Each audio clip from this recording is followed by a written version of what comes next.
मैं सहारनपुर उत्तर प्रदेश से, सचिन है मेरा नाम, नजदीक से। तो हमारे यहाँ उत्तर प्रदेश में जो सरकार आई थी वो आई थी लॉ एंड ऑर्डर को बनाए रखने के लिए, मेंटेन करने के लिए कि भाई लॉ एंड ऑर्डर बिगड़ गया है।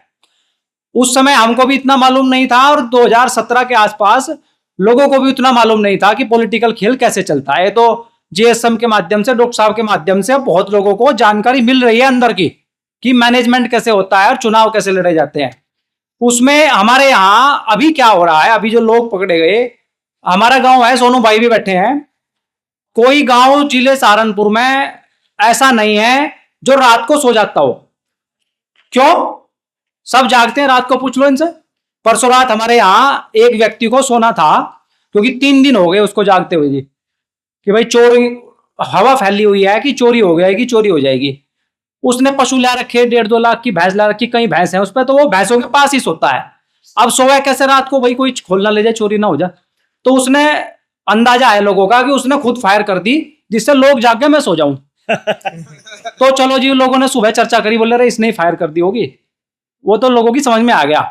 लेकिन अभी परसों तरसों जो है, एक पड़ोस में हमारे गांव है, उसका नाम है सहजवा, तो वहां जो चोर थे वो पकड़े गए, दहशतगर्द लोग, वो पकड़ लिए लोगों ने। जब उनकी मार पिटाई हुई गांव ने, तो उन्होंने बताया कि भाई हमें नहीं पता क्या करना क्या नहीं करना, गाड़ी में भर के ले आए जा हम, और हमको 2 यहां उतार दिए, कुछ आगे उतार दिए, बोले कई सौ की संख्या में है, हमें पता नहीं, सुबह फिर कुछ समय है, फिर गाड़ी हमें लेती जा। चोरी नहीं करनी उनको वो माहौल बना के रखना, चोरी वो करते भी नहीं। 1-2 घटनाएं इसलिए अंजाम देवे हैं जिससे कि दहशत फैल जाए कि चोरी हो रही है। तो लोगों में क्या डर फैल गया कि भाई ये सरकार है तो बचे हुए हैं, अगर सरकार पलट गई तो मुश्किल हो जाएगा जीना। इस तरह से खेल चल रहा है, ऐसे ही 2017 से पहले हुआ। तो ये इस तरह का डिजाइन है जी। और कमाल की बात, ये अपनी जेएसएम की ट्रेनिंग में हम पुराने टाइम से बताते आ रहे हैं कि चोरी एक ऐसा धंधा है जो चोर के लिए और सरकार के लिए, दोनों के लिए प्रॉफिटेबल है, और पुलिस के लिए भी। इसमें सिर्फ जनता की एस्तेजी होती है।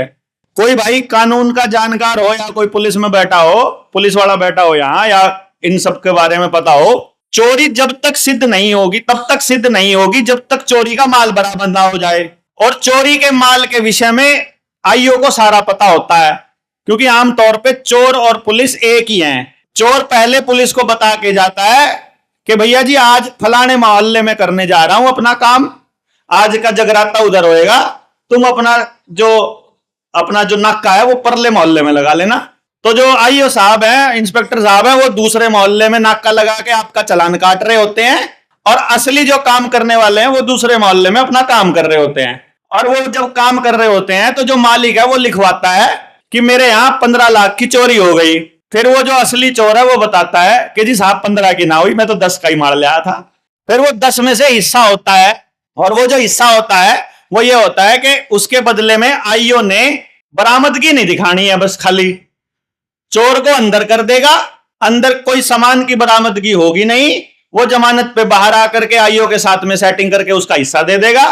सेटिंग के साथ हिस्सा दे देगा तो जांच में यह पाया जाएगा कि कोई सबूत नहीं मिला, और सबूत ना मिलने की बिना पर कोर्ट जो है बड़े आराम से चोर को बाइज्जत बरी कर देगी। वो सिर्फ महीना 1.5 महीने की बात होती है अंदर जाना है उसका, या फिर कई बार तो 10 दिन में, 5वें दिन में ही बाहर आ जाता है सबूत की कमी में। है भाई कोई इस तरह की जानकारी रखने वाला जिसके साथ बनी हो इस टाइप के कारनामे? ये पता है सब लोगों को, अपने को, है ना। अब चोर आज तक कभी नहीं पकड़े गए। जब आपके घरों में, आपके गांवों में बैंक लेकर आने थे और आपका पैसा बैंकों में लाना था, तब आपके घरों से जेवर चोरी करे गए। पाड़ लगते थे उन दिनों में, कच्ची दीवारें होती थी, रात को ही अपना कोई आया, दीवार पाड़ के अंदर से सामान उठा के ले गया, जो मर्जी सामान उठा के ले गया। लोगों ने अपना सामान, अपने गहने बैंकों में रखने चालू कर दिए। फिर कैश लूटना चालू हुआ तो आपने एटीएम खरीद लिए। फिर एटीएम में भी चोरियां होने लगी तो आपने मोबाइल में ले आए। अब मोबाइल में भी फ्रॉड होने लग गया, साइबर अटैक। तो अब कह रहे हैं डिजिटल करेंसी लेके आएंगे। समझ में आ गया? आने वाले टाइम में इनको हर जगह सीसीटीवी कैमरा लगाना है। इसीलिए हर गांव में यह दहशत का माहौल बनाया जाएगा कि चोरों के भी निगरानी रखने के लिए सीसीटीवी कैमरे लगा। तो सीसीटीवी कैमरे लगने के बाद भी असली चोर आज तक आपको नहीं पकड़े मिले होंगे। आपके घर में कुछ हो जाएगा, पुलिस के पास कोई इलाज नहीं है। वो सीसीटीवी कैमरे आपको रगड़ने के लिए हैं असल में, क्योंकि भविष्य में आप उस सीसीटीवी कैमरे का जो चार्ज है, मतलब जो उसका कमांड है या जो उसका कंट्रोल है, वो अपने मोबाइल पे ले सकते हो। आजकल ऐसा इंतजाम है कि आपके मोबाइल में दिखेगा कि आपके घर में क्या हो रहा है। मोबाइल पे दिखने का मतलब है इंटरनेट चालू है। इंटरनेट चालू होने का मतलब है आपके घर की हर जानकारी ऊपर है, उनके पास है। मतलब पूरी पब्लिक के ऊपर टोटल कंट्रोल, और पूरा कंट्रोल करके उसके ऊपर नजर बनाए रखने के लिए ये सारा खेल चल रहा है। और ये हमको नहीं पता लगेगा, कभी भी पता नहीं चलेगा, क्योंकि हमको बताने वाला कोई है ही नहीं। कोई आदमी हमारी तरह पागल होकर के ये नहीं करता कि मैंने तो अपने जिंदगी के इतने साल सिर्फ बोलने के लिए छोड़ दिए कि बोल लूंगा बस खाली।